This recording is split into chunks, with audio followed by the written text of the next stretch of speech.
ઓમ નમો નારાયણ. જય માતાજી. મિત્રો, આપણે આગળ જોયું આ એ જગ્યા છે જ્યાં મહાબલી વાલીએ દુદુભી રાક્ષસનો સંહાર કરી અને એનો સંહાર કર્યો. અને પછી આપણે આગળ જોવા જઈએ હવે તો એ જગ્યા જોશું. આ છે પંપા સરોવર, જ્યાં સબરીબાઈનો આશ્રમ હતો. ભગવાન રામને ચરણ પાદુકા એ પૂજતા હતા. ત્યાંથી આપણે આગળ જોવા જઈશું. હવે જોવા જઈશું કોટી કિંકરિંગ અને એક જગ્યા છે. આ જગ્યા આવેલી છે તુંગભદ્રા નદીની સામે પાર. આપ જોઈ શકો છો, આ છે તુંગભદ્રા નદી. તુંગભદ્રા નદી પાર કરવા માટે આ રીતે મોટા મોટા પથ્થરોનો ઉપયોગ કરવામાં આવ્યો હતો અને એની ઉપર પુલ બાંધવામાં આવ્યો હતો. સમયાંતરે આ પુલ પડી ગયો છે. હવે એનો અવશેષો ખાલી બાકી છે. જે તે સમયે અહીંયા મોટા મોટા પથ્થરથી પુલ બાંધવામાં આવ્યો હતો. આ જગ્યા છે હનુમાન નલી, જ્યાં ભગવાન રામ માતા અંજનીને મળ્યા હતા એવું અહીંના મહંત કહે છે કે આ જગ્યા ઉપર માતા અંજની રહેતા હતા અને હનુમાનજી મહારાજ એમને પ્રભુ શ્રી રામના દર્શન કરવા માટે ભગવાનને અહીં બોલાવ્યા હતા અને ભગવાન માતા અંજનીને મળ્યા હતા. આ પાછળ જે આ જગ્યાની પાછળ છે એ બધો ઋષિમુખ પર્વત કહેવામાં આવે છે. આ પણ ઋષિમુખ પર્વતનો એક ભાગ છે. અહીંના મહંત થોડી બહુ ગુજરાતી જાણે છે અને હિન્દી પણ સમજે છે. હિન્દી પણ જાણે છે, ગુજરાતી સમજે છે. આ જગ્યા પાર કરવા માટે અહીંના ગ્રામજનોએ આવો પુલ બનાવ્યો હતો, જે થોડા પથ્થરો નાખી અને આ અંજનીમુખ પર્વત જવા માટે આ રીતે તુંગભદ્રા નદીને પાર કરવા માટે આ રીતે પુલનો ઉપયોગ કરી શકાય છે. આ હંસની જોડી અને આ સામે પાછળ દેખાય છે, આ બધો ઋષિમુખ પર્વતનો એક ભાગ છે. થોડો જંગલ જેવો એરિયો છે. ઋષિમુખ પર્વત આ પાછળ જોઈ શકો છો. આ બધો એરિયો ઋષિમુખ પર્વતનો છે. આ અને તુંગભદ્રા નદી આખા ઋષિમુખ પર્વતને ફરતેથી નીકળે છે. આ જગ્યા થોડું ટુરિઝમની વાટ જોવે છે. હજી કોઈ આ અંજની પર્વતનો એક હિસ્સો છે. હવે આપણે જાશું આગળ જોવા માટે. આ ગણપતિની આકારની એક મૂર્તિ છે જે પથ્થરમાં આવેલી છે. આ જગ્યા ઉપર ભગવાન રામ જ્યારે રાવણનો વધ કરી અને વિજય મેળવ્યો હતો ત્યારે જે બધા કપિરાજ, જે બધા વાંદર હતા એ બધા પછી ભગવાન રામની હારે આ જગ્યા ઉપર રોકાઈ ગયા હતા. પાછા અયોધ્યા નહોતા આવ્યા. આ એ જગ્યા છે અંજની પર્વત ના નામથી. આ ઉપર જે આપ જોઈ શકો છો આ છે અંજની પર્વત. આ અંજની પર્વત કે જ્યાં હનુમાનજીનો જન્મ થયો હતો અને આ જગ્યા ઉપર જ ભગવાન રામ અહીંયા રોકાઈ ગયા હતા. આખો શિયાળો, અહીંના મહંતના જણાવ્યા પ્રમાણે આખો શિયાળો ભગવાન અહીંયા જ રોકાણા હતા. આ જગ્યા ઉપર હનુમાનજી મહારાજની એક મોટી પ્રતિમા આવેલી છે અને ઘણા બધા મંદિરો આવેલા છે.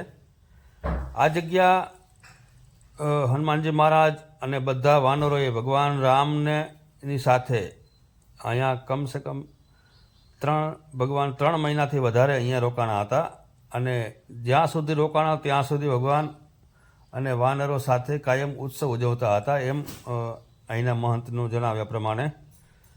આપણે જે જગ્યા જોવા જઈએ છીએ ત્યાં રાજમહેલ જેવું એક બનાવેલું છે. એક 3 થી 4 બધા મંદિરો છે. એ મંદિરને ભગવાન રામની યાદમાં કે એમને રહેવા માટે આ વાનરાજ સુગ્રીવે અહીં બનાવી આપ્યા હતા. ત્યાં આ જ ફરતે મંદિરને બનાવેલો ગઢ કિલ્લો છે. અંદર વાવની વ્યવસ્થા છે અને વિશાળકાય મોટા મોટા પથ્થરોથી આ મંદિર બનાવેલું છે. આ મંદિર પહાડીથી થોડું અંદર છે. મોટા મોટી શિલાઓ આપ જોઈ શકો છો. આ મંદિરે આપણે પહોંચી ગયા છે. આપણે અહીં ગાડી પાર્કિંગ કરી દેશું. થોડા બધા આ વાનર રાજનું તો આ રાજ્ય હતું એટલે અહીંયા બધા થોડા કપિરાજ તો જોવા મળે જ. આ જગ્યાની ચારે બાજુ વાનર જ રહે છે. કારણ કે ભગવાન રામ આવ્યા ત્યારે વાનર બધા જે હતા એ બધા અહીંયા જ રોકાઈ ગયા હતા, અયોધ્યા નહોતા આવ્યા. આ જગ્યા છે કે જ્યાં ભગવાન રામ 4 મહિના રોકાણા હતો. આખો શિયાળો ભગવાન અહીં રોકાણા હતા, એમ અહીંના મહંતનું કહેવું છે. આ ભગવાન રામની કાયમ માટે યાદી રહે એ માટે વાનરોએ આ પાછળ આપ જોઈ શકો છો, આ બધા મહેલ બનાવ્યા હતા ભગવાન રામને રોકાવા માટે. આ વિજય સ્તંભ છે, આપ પાછળ જોઈ શકો છો વિજય સ્તંભ છે. વિજય સ્તંભની એટલા માટે કે ભગવાન રામ રાવણ ઉપર જીત્યા હતા એ કાયમી માટે યાદી રહે. અને ભગવાન રામ જ્યારે પુષ્પક વિમાનમાં બેસી અને અયોધ્યા માટે નીકળ્યા ત્યારે ભગવાને અહીંયા શિલા સ્થાપિત કરી હતી. અને કાયમી માટે વાનરો અને એની યાદી માટે આ બધા મહેલ બાંધવામાં આવ્યા હતા, એમ અહીંના મહંતનું કહેવું છે કે કાયમ ભગવાન રામ અહીં રોકાણા હતા એની યાદ તાજી રહે. આ જગ્યા એનાકુંડી ગામ છે એથી આગળ આવેલી છે. આ હમ્પી તરીકે આમ તો ઓળખાય છે. હમ્પીની બાજુમાં જગ્યા આવેલી છે. ભગવાન રામ, લક્ષ્મણ, માતા જાનકી તથા હનુમાનજી મહારાજનું મંદિર અહીં આવેલું છે, જ્યાં આખા દિવસમાં ભગવાન રામ વિશે ચોપાઈઓ અહીંના પૂજારી મહંત બોલતા જ હોય છે. સતત આ ચોપાઈ ચાલુ જ હોય છે. ભગવાન રામ લક્ષ્મણજીનું આ મંદિર છે. રામ લક્ષ્મણ જાનકી. આ એક કૂવો છે જ્યાં પાણી માટેની વ્યવસ્થા છે. આ મંદિરને હવે આપણે જે સ્થળ જોવા જઈશું એ સ્થળનું નામ છે હમ્પી. હમ્પી એ સ્થળ કર્ણાટક રાજ્યનું ખૂબ સુપ્રસિદ્ધ વિજયનગર રાજ્ય હતું. એ જમાનામાં સુપ્રસિદ્ધ રાજ્ય હતું. ત્યાં મંદિર, ભોયરા, કલાત્મક મૂર્તિઓ, કલાત્મક મહેલો અને પથ્થરથી બનાવેલો રથ આજ પણ ખૂબ પર્યટકોમાં જોવાની ઉત્સાહક છે. આ હમ્પીને યુનેસ્કો દ્વારા વિશ્વ ધરોહર જાહેર કરેલ છે.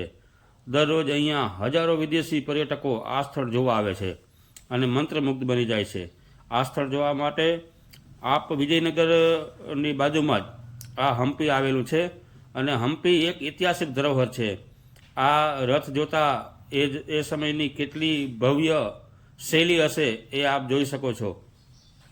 તો આ વિડીયો આપણને કેવો લાગ્યો ચોક્કસથી જણાવજો અને અમારી ચેનલને સબસ્ક્રાઈબ કરજો.